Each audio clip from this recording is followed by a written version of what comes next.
You know that moment you're deep in a game, you need some gems, you tap buy. Simple, right? Well, not so much. Behind that one little tap is this huge legal maze. Today, we're going to dive into a landmark court case that finally answers a really big question: who really gets your money when you make an in-app purchase? All right, so let's get right into it. Picture this. You're playing your favorite game, you tap buy. Who did you just buy from? I mean, for tax purposes. Was it the developer who poured their heart into making the game, or was it the giant app store? This isn't just a small detail. We're talking about millions in tax money.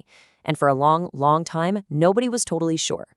So, where does our story kick off? Well, like a lot of these big legal dramas, it starts with a company on one side and the tax office on the other.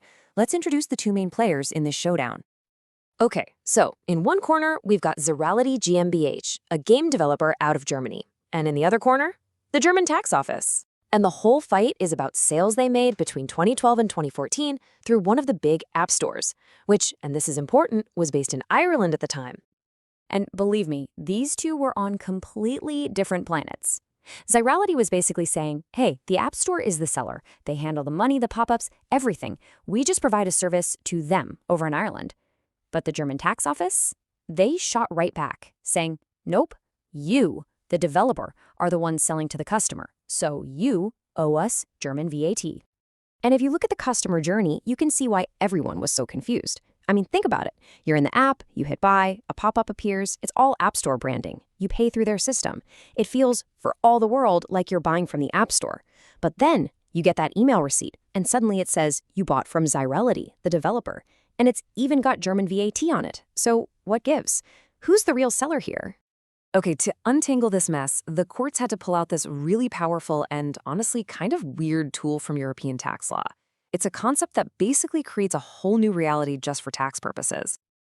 And that tool is called Article 28 of the EU VAT Directive. Here's the deal. If you, as a middleman, say an app store, act in your own name, meaning you control the sale and the customer thinks they're buying from you, but you're really doing it on behalf of someone else, like the developer, the law does this little magic trick. It pretends, for tax purposes, that you bought the service from the developer, and then you turned around and sold it to the customer. It's a legal fiction. So, this is how we all probably think it works, right? The developer makes the thing, the customer buys the thing. It's just a straight line from A to B. Super simple. But, and you knew there was a but, in the world of tax law, simple isn't always the answer. But with Article 28, that simple straight line gets snapped in two. This legal fiction thing kicks in. So now you have one imaginary sale from the developer to the App Store, and then a second sale from the App Store to you, the customer. This changes the whole game. It completely redefines who's responsible for the tax. So with the problem on the table and this Article 28 rule in hand, the case went all the way to the top, the Court of Justice of the European Union. And let me tell you, their final answer sent some serious ripples through the entire digital economy. All right, so here's the final verdict broken down.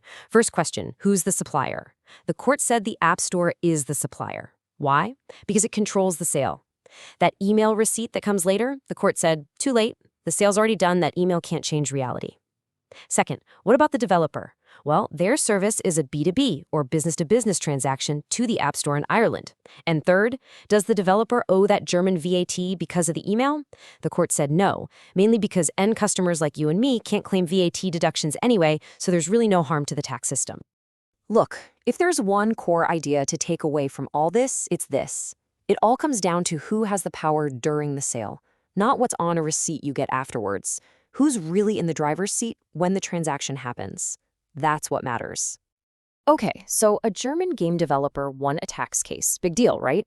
Well, actually, yeah, it's a huge deal. Why should you care? Because this ruling brings some much-needed clarity to the entire platform economy. We're talking app stores, online marketplaces, the whole shebang. You know that standard 30% cut the app stores always take? Well, in the eyes of the law, that's not just some random commission. It's actually the fee the platform is charging for its service of selling to you. And that other 70% that the developer gets, that's the price tag on that first fictional sale, the one from the developer to the platform. See how it all lines up? The legal theory perfectly matches the business model. So at the end of the day, what's the biggest impact here? It's certainty. For literally thousands of developers and platforms all across the EU, the rules of the road are finally clear. If you're a platform and you control the nuts and bolts of the sale, then you are the one responsible for handling the VAT. So let's wrap this up with the key takeaways. What should you remember?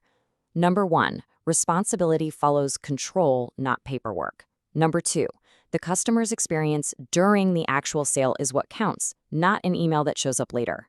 And number 3, this whole thing clarifies the tax rules for a huge, huge part of the European economy. So this ruling finally settles the score for app stores. But it cracks open a much bigger question, doesn't it?